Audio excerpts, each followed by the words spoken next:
Hello everyone, welcome back to Shop Life. Today I'm starting the vlog for once because I am reorganizing the shop. So we don't show you this side of the shop that much, mainly because it's always messy, but it doesn't look like that right now that much because we cleared out a lot of parts and we already put them in the truck. So you'll see that later on in this vlog when we go to the recycling place to dump everything.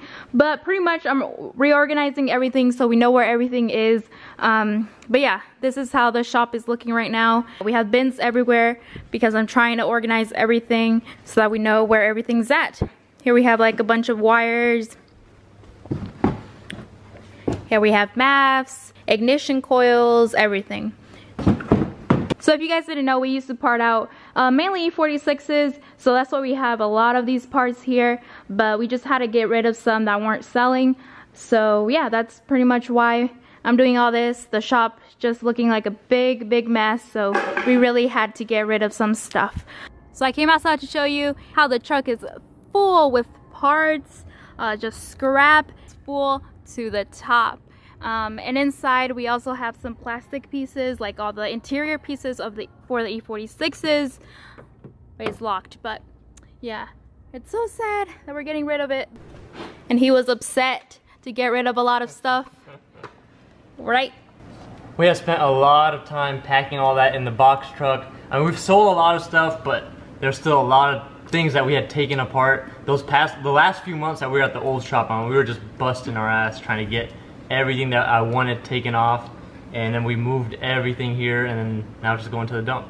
It's kind of sad. A lot of people try to call me a hoarder because I like to hang on to everything, but you never know when you might need that stuff. Like maybe but your shop is not that big, and you can't have everything. 10, 15 years down the road, you never know. Well, you might not be able to find any more stuff like that. We can't afford a storage place. Yeah.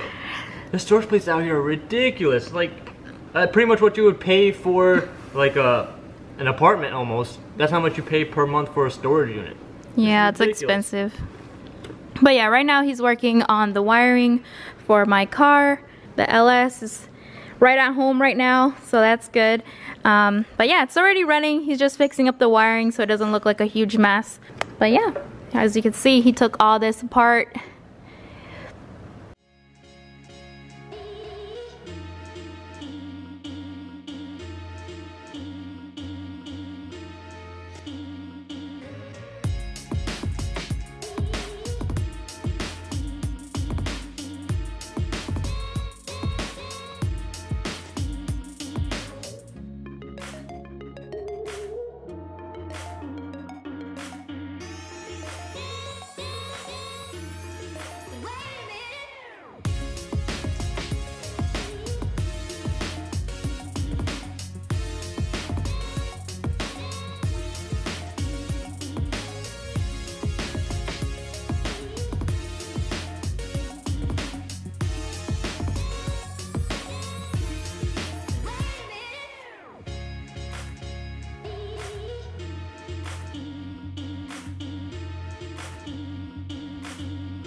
Alright, so here's an update on the cleaning. I organized all these shelves as much as I could.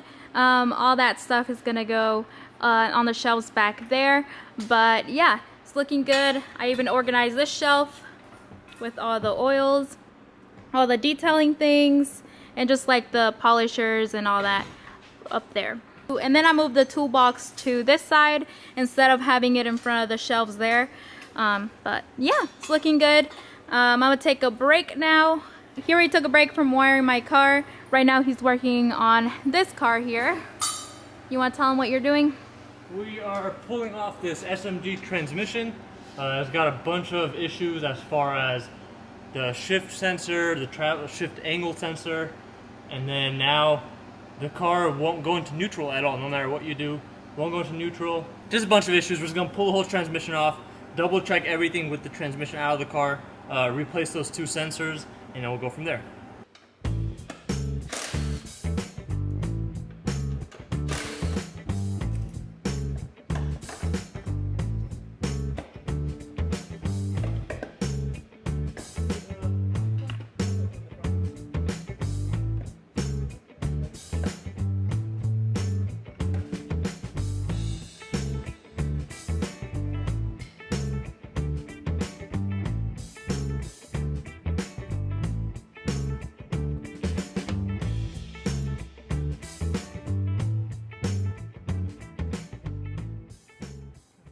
So while I was cleaning the shop yesterday, I found this. So this is a go-kart frame that we actually had it built like fully. It had like the whole body was done, wheels were on, engine was running, everything. So let's see if he'll tell you the story about it. But yeah, this is how it looks now. Basically, we have to start all over if we wanted to rebuild it again. You want to tell him the story about the go-kart? So yeah, that go-kart, I actually built it at the old shop where we actually started the YouTube channel, and that's back in North Carolina. So it's just, it's got a Predator motor that's like the Honda replica motor that you buy at Harbor Freight, 212cc. That did a few things on, and just put that on that whole go-kart frame. That go-kart frame I actually had found somewhere, and even had a fiberglass body and all that on it. So with the fiberglass body, you can't really have a grown person sit in. It's for the little kids, and it didn't have a motor or anything, so we pulled all that fiberglass body off, just made it a bare frame, had all the suspension and everything redone on it, put that Predator motor on it, and changed the gear and all that stuff. Had it going really good, even drove it around the whole neighborhood that the shop was in. And we were, I had one of my buddies that was helping me around at the shop as well, and we were just doing speed runs going around the neighborhood to like just time it. And the fastest we got it up to was like 42 miles an hour, which is actually pretty quick for that motor. And my buddy was going around on it on the last one trying to beat my time, and he actually flipped it. So he flipped it on the corner.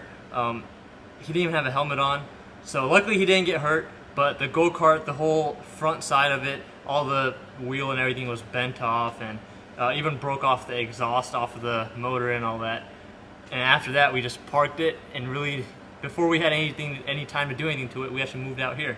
But I did bring it along with me because that motor was brand new, and I didn't feel like, you know, either selling it or just throwing it away. So if you guys want us to build a go-kart, leave a comment down below, leave some likes on this video, and we might end up building a go-kart. It'll be like the Alpha cart for the shop.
Alright, so we got the transmission off as you saw, and no surprise here, the dual mass flywheel has play like that, which it should not be moving this much at all. I mean, it should barely be moving to begin with, but this is a lot.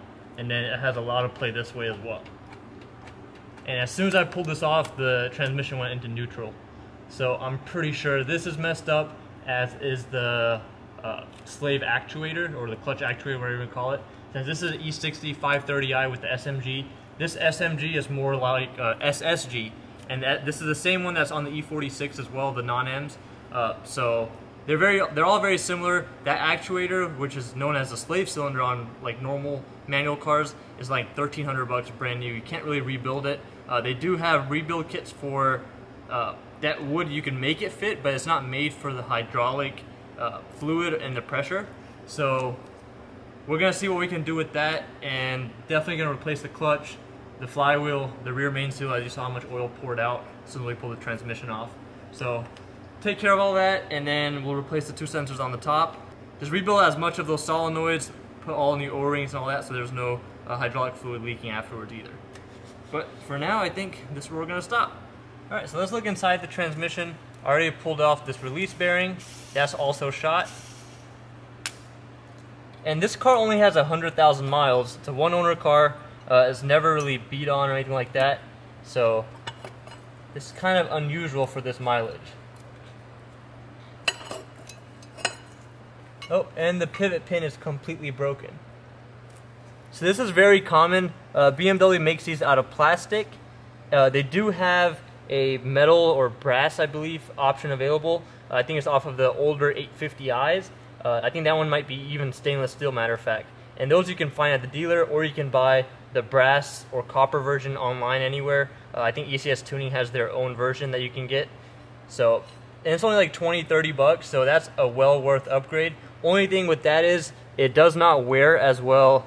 Well, it technically doesn't wear at all compared to this plastic one. So if something were to go wrong, this would not give out first. Something else will, you know, get damaged first. So the whole purpose of putting this as plastic, if something else were to go wrong with the whole clutch assembly, this would give out first, causing hopefully less damage overall to the whole drivetrain. It can also cause more damage when it breaks prematurely. But anyways, that's it for this vlog. We'll see what the owner wants to do with this whole situation, what all he wants to replace, what all he wants to keep, and then we'll see you guys in the next one. Thanks for watching.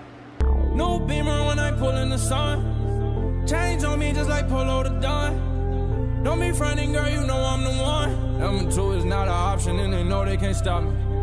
Take off, I can't take no breaks off. I've been working hard.